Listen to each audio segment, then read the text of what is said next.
Buenas tardes, queridos compañeros. Esta semana vamos a hablar de la disciplina espiritual de la confesión y para eso yo quiero hablarles del teólogo pastor alemán Dietrich Bonhoeffer, quien se opuso al régimen nazi durante la Segunda Guerra Mundial. Y vamos a hablar un poquito más de él desde su familia, de dónde viene, cuáles fueron sus logros y por qué llegó a estar en oposición con el régimen nazi. El entorno donde nació fue muy radical. Él pertenecía a una familia aristócrata. Su madre era hija del predicador de la corte del Kaiser, de Guillermo II, y su padre fue un neurólogo y profesor de psiquiatría en la Universidad de Berlín.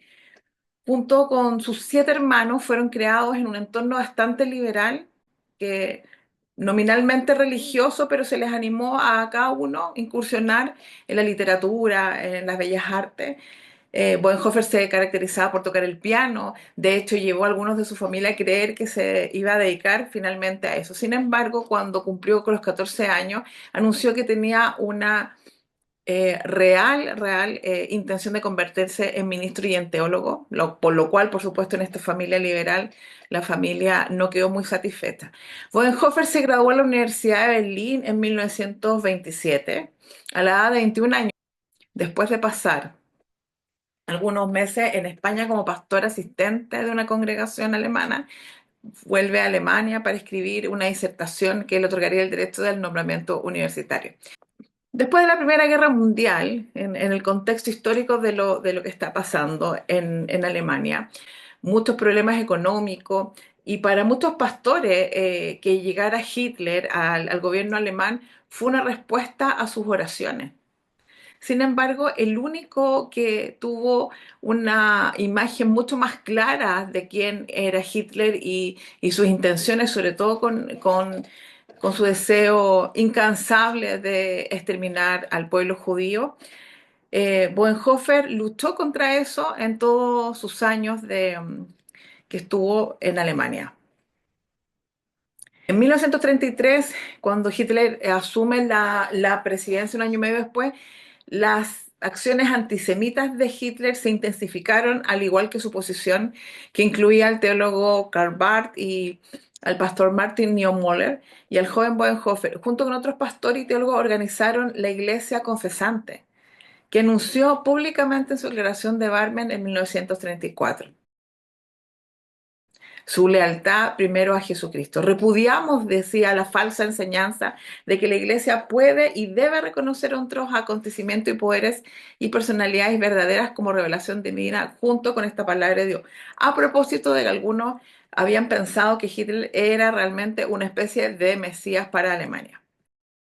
Mientras tanto, Bonhoeffer había escrito El costo del discipulado en 1937, que es un llamado a una obediencia más fiel y radical en Cristo y una severa reprimenda del cristianismo cómodo. Él decía, él afirmaba, la gracia es barata, es predicar el perdón sin requerir arrepentimiento, el bautismo sin disciplina en la iglesia, la comunión sin confesión. La gracia barata es gracia sin discipulado, gracia sin la cruz, gracia sin Jesucristo, vivo encarnado. Durante este tiempo, Bonhoeffer estaba enseñando a pastores en un seminario clandestino, pero después de que el seminario fuera descubierto y cerrado, la iglesia confesadora se volvió cada vez más reacia a hablar en contra de Hitler y la posición moral resultó cada vez más ineficaz, por lo que Bonhoeffer comenzó a cambiar su estrategia. Hasta este punto había sido un pacifista y había tratado de oponerse a los nazis a través de la acción religiosa y la persuasión moral. Luego se inscribió en el servicio secreto alemán para servir como agente doble mientras viajaba a conferencias por la iglesia en Europa. Se suponía que estaba recopilando información sobre los lugares que visitaba, pero en cambio estaba tratando de ayudar a los judíos a escapar de la opresión nazi. A medida que avanzaban los meses, comenzó a esbozar una nueva teología, escribiendo líneas enigmáticas que habían sido inspiradas por sus reflexiones sobre la naturaleza de la acción cristiana en la historia. No significa ser religioso de una manera particular, hacer algo de uno mismo, un pecador, un penitente, un santo, sobre la base de algún otro modelo, sino ser un hombre, no un tipo de hombre, sino el hombre que Cristo crea en nosotros. No es el acto religioso lo que hace el cristiano, sino la participación en los sufrimientos de Dios en la vida secular. Wenhofer, aunque al tanto de varias tramas sobre la vía Hitler, nunca estuvo en el centro de los planes. Finalmente se descubrieron sus esfuerzos de resistencia y una tarde de abril de 1943 dos hombres llegaron en un Mercedes negro, pusieron a Wenhofer en el coche y lo llevaron a la prisión de Tegel, donde pasó 2 años en prisión correspondiendo con familiares y amigos, pastoreando a otros prisioneros y reflexionando sobre el significado de Jesucristo para hoy.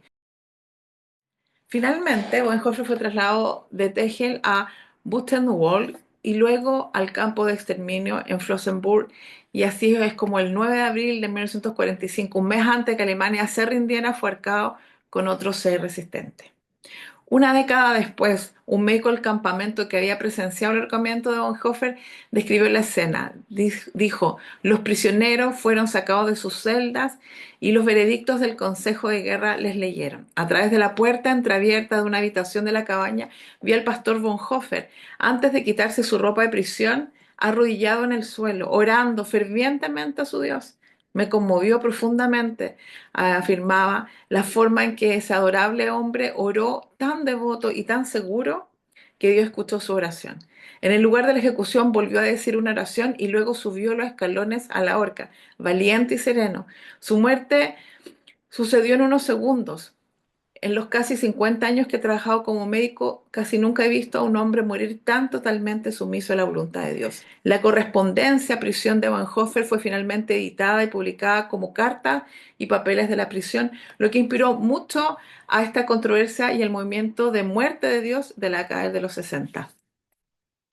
Su costo discipulado, así como Life Together, sobre la comunidad cristiana basado en la enseñanza del seminario subterráneo, ha seguido siendo clásicos devocionales.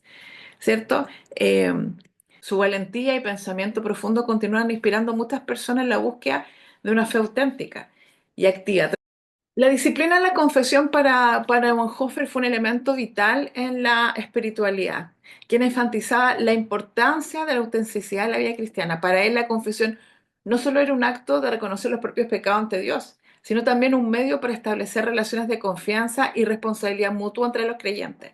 Para él, la confesión no solo era un acto de reconocer los propios pecados ante Dios, sino también el medio para restablecer relaciones de confianza y responsabilidad mutua entre los creyentes. Bonhoeffer creía que la confesión comunitaria fomentaba la sanación, la reconciliación y la libertad espiritual, ya que encontrar apoyo en la comunidad era muy importante para el desarrollo de una fe sana. Esta práctica contrasta con esta visión individualista de la fe, enfatizando en su lugar la interdependencia y la necesidad de ser transparente en la vida de comunidad. La enseñanza de Bonhoeffer sobre la confesión sigue siendo relevante, recordando la importancia de la vulnerabilidad y la honestidad en el camino cristiano. Si lo vemos a la luz de la escritura, el Señor quiere que, por supuesto, confesemos nuestros pecados ante Él, como dice 1 Juan 1:9, que si confesamos nuestros pecados, Él es fiel y justo para perdonarnos y limpiarnos de todo pecado. Pero también la Biblia afirma: confesaos las faltas unos a los otros. Y esto es verdad que trae mucha sanidad y mucha libertad. Las palabras de Bonhoeffer son inquietantes y esperanzadoras, porque él habla que si vivimos en comunidad, alabamos a Dios en comunidad, estudiamos a Dios en comunidad, también en la misma comunidad, también tenemos que expresar y confesar nuestras faltas y pecados para que también alcancemos la gracia también como comunidad. Por eso las preguntas para esta semana es: ¿has experimentado la práctica de la confesión en tu comunidad de fe con otros hermanos en la fe? Y si es así, ¿qué has experimentado? ¿Cómo te has visto desafiado con esto? ¿Cuál ha sido tu experiencia y cuál es la riqueza que esto ha entregado a tu vida? Muchas gracias.